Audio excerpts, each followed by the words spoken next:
Hey guys, this is Mark for the Gun Guy channel, and today's episode is about regret, remorse, and maybe even a little redemption. Always look on the bright side of life. We're going to take a look at 3 guns that I regret buying. So I took them to the range before kicking them to the curb. Into the mud, scum queen! And we're gonna see how that trip did or did not change my mind right after this.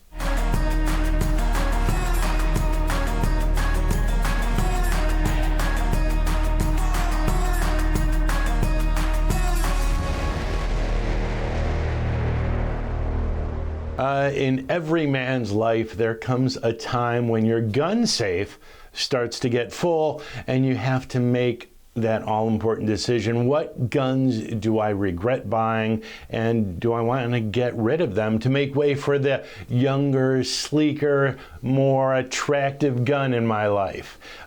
It's either that or buy a Corvette, right? And I had gotten to that point. So when I think of guns that I own that I was willing to part with because I regretted getting them, 3 instantly sprang to mind, and that was going to kind of be this whole video in a nutshell. Why these guns suck and why I'm selling them to make room for new ones. But part of what I wanted to do was get some footage of me spraying these guns all over the range and my hand bleeding from the recoil. I pinched it! I pinched the inside of my hand! So I could justify getting rid of them. So to the range we went, and honestly, it kind of changed my mind a bit. Now, before we get into the specific guns I picked, if you're enjoying our content, please like, subscribe, comment, share. It really does help us grow the channel, and it lets you know when we put up new content. And as always, if there's a part of the video that you want to jump to, we bookmark our videos so you can get to what interests you. But for now, what interests me is the 3 guns that sprang to mind when I was trying to pick 3 to get rid of. In a very specific order, coming in at number 3 was the Beretta Tomcat 3032. This is the Inox edition, and we'll clear this gun for you. And this one may be a little bit controversial because it's Beretta, right?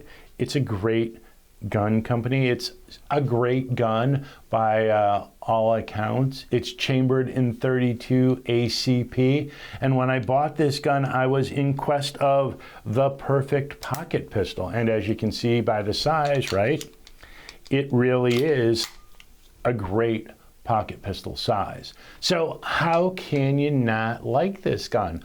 I mean, not to even mention the fact that there is just a super cool factor in the tip-up barrel. And as I said, it's a Beretta, so for the most part, you can trust it's well made. Although the early versions of this gun had some issues with the barrel cracking, and there actually are still some suggested restrictions on the pressure of the ammunition that you put in there. But this particular gun is the beefed up version from 2021, I believe is when they did the remodel, and that also has some recommended pressure loads. So why did this gun spring to mind when I was thinking of guns that I regret buying? Well, honestly, the main reason for this particular gun is when I shot it the first time, I thought it had a super, super heavy recoil. And that's despite the fact that it's a 32 ACP, right? So 32 ACP is not supposed to have heavy recoil, but to me at least, this gun seemed like it had a 44 Magnum in a small little gun. Get down! However, I shot less than 40 rounds through this gun when I decided, ouch, I'm not doing this anymore. And that kind of worked out well for me because when we went to the range to shoot this, they didn't have any 32 ACP left, which is another one of the problems about that particular caliber, although we won't blame that specifically on this gun. Please, sir, I want some more. What? I only had the 10 rounds remaining, And so that's what I wound up shooting. Now, some people complain that you get some slide bite. You can see if you grab this high, right, that is going to make for a bad day for you. But if you grab it low, you should avoid that. However, what you can't avoid with this gun is the sights. And they are basically just bumps. And when I was shooting this, I could not hit the broadside of the barn. I didn't enjoy shooting it. And honestly, for a self-defense pistol, which is what you would carry a pocket pistol for, you need a certain degree of confidence when you're shooting it, because when the bullet leaves this gun, you own that bullet and you own it wherever it goes. So I was just not comfortable shooting it. I didn't enjoy shooting it. And quite frankly, I just didn't get proficient with this gun, and I put it in my safe.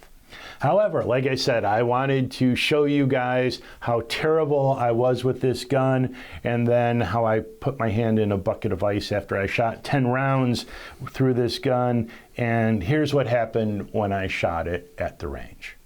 For this gun, the nice part, the only nice part, right, is that you don't have to rack it. Oh, that's interesting. Okay.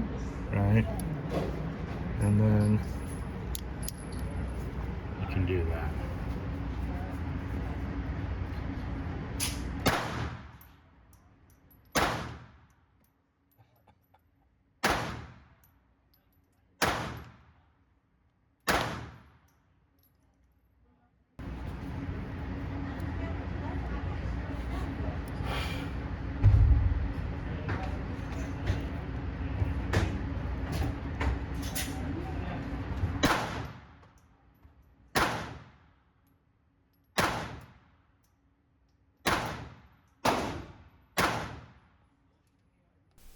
Kind of liked it.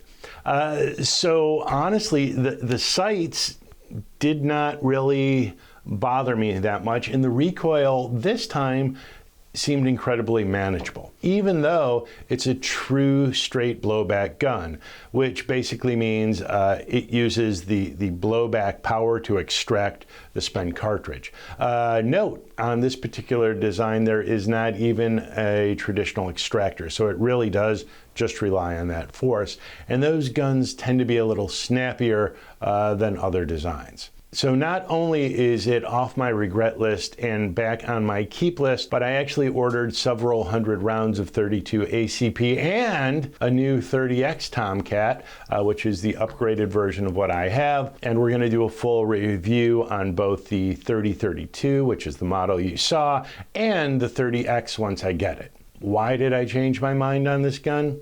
Gonna cover that at the end, but let's move on to number 2 on my list of garbage that I should have never bought, with the Bersa Thunder CC, which stands for Concealed Carry. Not to be confused with the regular standard Thunder. The Concealed Carry, or CC, is a thinner, snag-free version, and that sounds great until you try to sight in on something, or at least, again, that was my initial impression. I got this gun over 10 years ago, and it pretty much sat in my safe after one trip to the range. So why did I get this gun, you may ask? I've always been a fan of the PPK, and the Thunder is really kind of a PPK clone at a fraction of the cost. And also I like hammer over striker fire as a general rule. Oops, let me clear the gun for y'all. It's empty. Now this gun, by the way, does have a magazine disconnect, which is a reason some people may dislike it. And I like decocker safeties on my carry guns, right? So this is, you know, double action, single action, and I really like a double action, single action manual of arms. So far, so good, right? It's slim. It is very easy to conceal. It is affordable. What's not to like? The sights. Well, you're probably going, where are the sights? That is what I was asking too when I got this gun. They are right there and right there. And to be real honest, they're even tinier than the ones on the Tomcat. So what's not to like? The sights. They're super small, so the no snag design, which obviously there's no snag because you can barely see those, is a compromise. And I had a terrible time trying to get a decent group with this particular gun. And I wanted to get some footage of me shooting this gun and spraying the bullets all over because I couldn't see what I was aiming at 5 yards, and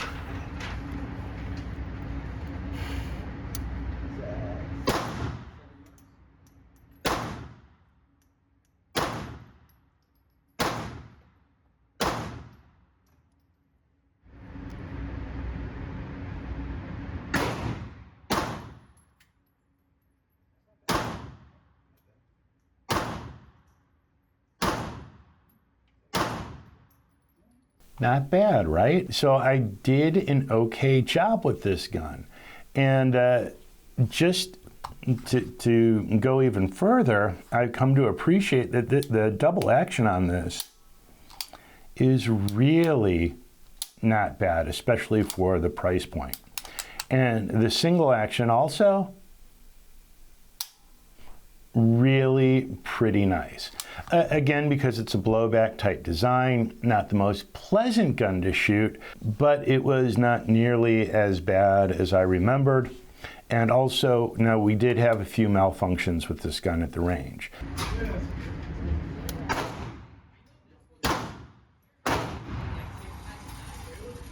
It jammed?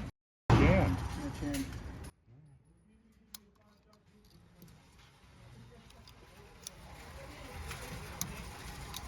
Which is one of the complaints with this gun, actually. And that's not something you want in a defensive gun. But in this Thunder 380cc's defense, you know, it sat in my safe for what I'm guessing is about 10 years, untouched, unloved, and just going, what the heck? Why don't you love me? So I didn't clean it before I shot it.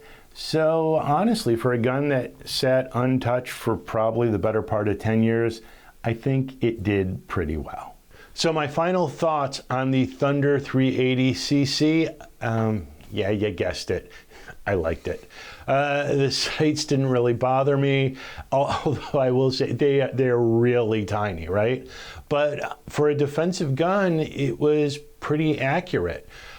So not only is it off my regret list, but yeah, I ordered the Thunder 380 Plus, and I'm going to do a whole review on this down the road. So why did I change my mind?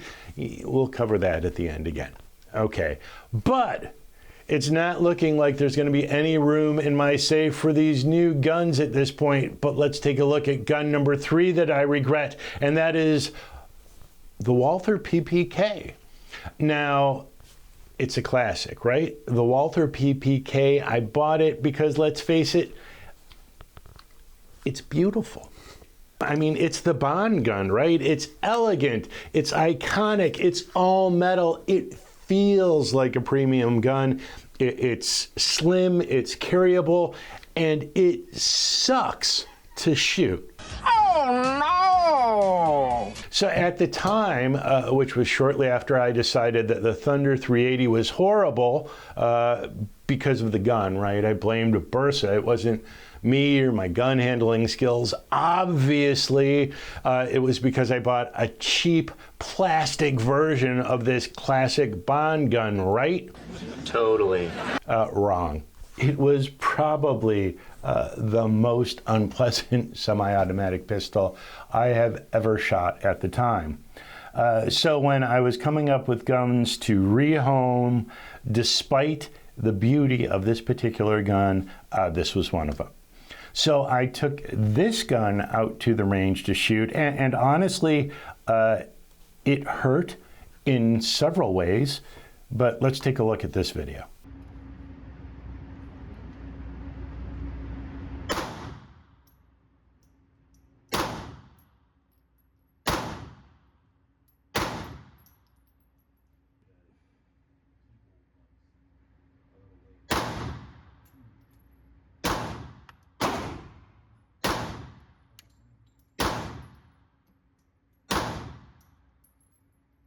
So yeah, it still sucks to shoot. It hurt my hand. It is a straight blowback design, which again, all three of these guns are, right? And blowback guns, again, they just kick more than other designs as a general rule. And if you're recoil shy, which apparently I was, this is definitely not a gun for you. And it probably doesn't have to do with the caliber of a gun, for example. So I have shot 44 Magnums out of a very large Smith & Wesson, and they have had no recoil at all, particularly compared to this gun. So take it as you will. Now, one of the other very common complaints on this gun is slide bite. And you can kind of tell if you get a high grip, right? If you try to get a high grip, the slide is gonna, do bad things to your hand. So you do have to adjust your grip so as to avoid that. And if you do that, you will avoid the slide bite probably, but you will still just feel like you're getting kicked right in the webbing of your hand. One of the other issues on this particular gun is the double action on this, even though it is a premium price, is not really that smooth. It just kind of breaks. You hit a big wall and then it just pops. So you just kind of go through it. And honestly, for double action, you usually want a much smoother pull that you can be consistent throughout. So not the best double action. Honestly, not nearly as nice as the Bersa, in my opinion. I thought that was better. However, these tiny little sights that I thought were horrible, at the time are still better than the Bersa sight. So it's a little easier to aim than the Bersa, and they just are. So it looks pretty, and it has better sights than a gun with the smallest sights I've ever seen on a pistol. So that's kind of a plus for this. So this is a beautiful gun to look at. It's just not a beautiful gun to shoot. And there are simply way better options in 380 ACP out there for you to get if you're using it for self-defense. If you're using it for a James Bond reenactment, winner. If you're using it for a pocket pistol, self-defense, maybe not. So do I regret getting this gun? Well, kind of, actually, okay? It is beautiful to look at, but not so much to shoot. So what are my thoughts on this? Let's say you want a gun that looks like this, but you hate the shooting experience because you get slide bite or it just hurts your hand. Well, have heart, because there is a .22 long rifle version of this gun, and yeah, you guessed it. I decided that I should probably get that because I do like the look of this gun so much. And when I get that gun, we will also do a full review on that.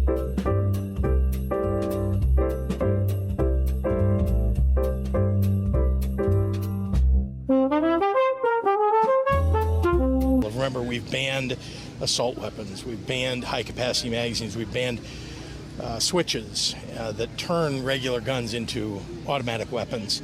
And here in Illinois, those are things that will keep people safe and alive, but we need a national ban. So, am I getting rid of this gun? No, I'm not. I mean, come on. One gun is not going to free up that much space in my safe, and I really am a huge fan of the aesthetic of this gun, and it kind of reminds me of the old English Jaguars, and they used to say that you need two Jaguars, or Jaguars, one to look at while it's being repaired and one to drive until it breaks down, and then you swap them out. At least that's my justification for getting the .22 long rifle version of this gun.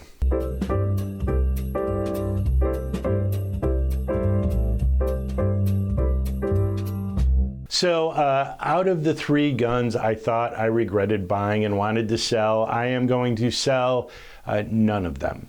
And do I really regret buying them? The first 2, definitely not. The Walther PPK is a hard maybe. And the question really does arise, what changed, right, since I shot these at first? And the answer is me.